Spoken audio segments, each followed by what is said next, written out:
Today, we will discuss AkiFlow, ClickUp, and Reclaim, all three digital products that are intended to help people organize their digital lives. These parallels demonstrate that despite taking distinct approaches, they both aim to assist users in better time and task management. Now let's examine the main features of these three platforms. AkiFlow, primarily a time management and task aggregation tool, aims to create a single manageable workflow by combining tasks for several sources, email, applications, and etc.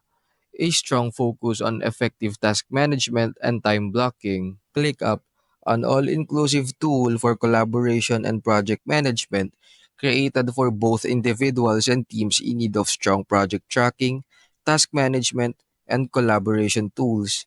Incredibly adaptable to different workflows, multiple perspectives on task management, Kanban, list, and etc. Reclaim, an intelligent calendar helper driven by AI, schedules, meetings, projects, and personal routines automatically, sets priorities, and makes the most of your calendar to guarantee a well rounded schedule.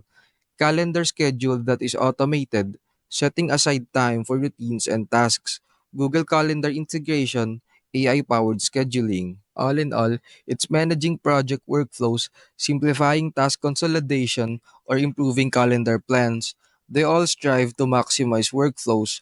All three digital products that are intended to help people organize their digital lives. These parallels demonstrate that despite taking distinct approaches, they both aim to assist users in better time management and task management.